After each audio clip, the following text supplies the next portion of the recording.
في توزيع المنتجات. ومرحبا بكم في فرصه العمر اللي هي فوريفر ليفينغ.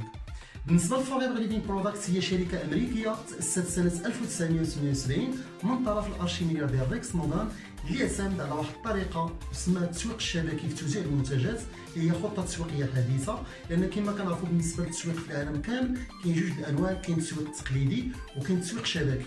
بالنسبه للتسويق التقليدي كما كنعرفوا انه كيعتمد على الخطه التسويقيه التقليديه، اللي هي ان المنتج ملي كيخرج من المصنع ما كيجيش مباشره عند المستهلك، ملي كيدوز على واحد المجموعه ديال الوسطاء اللي هما شركات الاستيراد والتصدير، شركات الاشهار، شركات النقل، لي غروسيست، لي ديتايون، عاد المستهلك النهائي.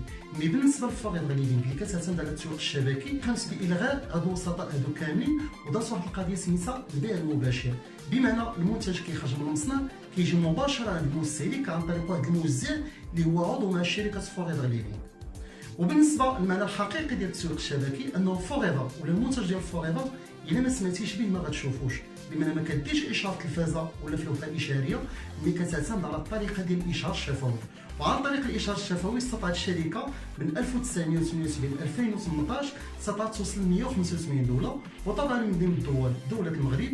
وبالنسبه للمقر ديالنا بالمغرب فكيتواجد في العاصمه اللي هي الرباط، هذا كتعريف للشركه. وبالنسبه للجميع طبعا كيتساءل علاش فوريفر ليفينغ وصلت لهذه العالميه كامله رغم ان ما كديرش اشهار. بالنسبه لفوريفر ليفينغ عندها جوج نقط قوه اللي جعلوها انها تنتشر في العالم كامل.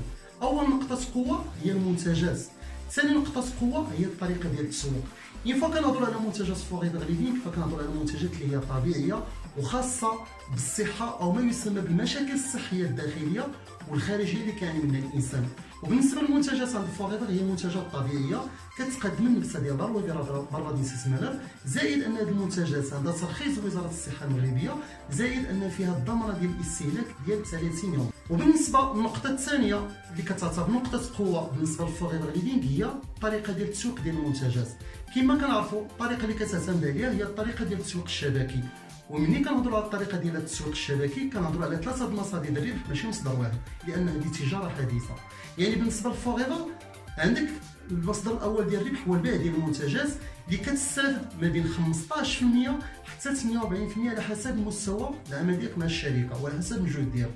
والمصدر الثاني ديال الربح هو الاشهار الشفوي اللي كتقوم به او ما يسمى بعمليه الاحتضان.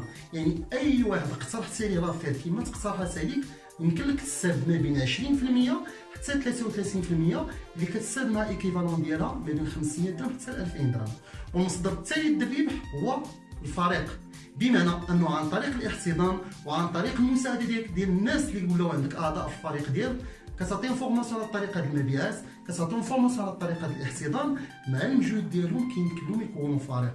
ومع الفريق ديالهم والمجهود ديال الفريق ديالهم كيمكن لك تستافد مداخل كتبدا لك ما بين 3% حتى 18%، اللي كيفالون ديالها مداخل كتبدا ما بين 3000 درهم حتى اكثر من 20000 درهم في الشهر. وبالنسبه للكراد اللي كاين في فوريفر هما اللي غنديطيو معكم دابا حاليا في الفيديو الثاني ان شاء الله، وكل كراد ولي بورسونتاج ديال البينيفيس اللي فيه.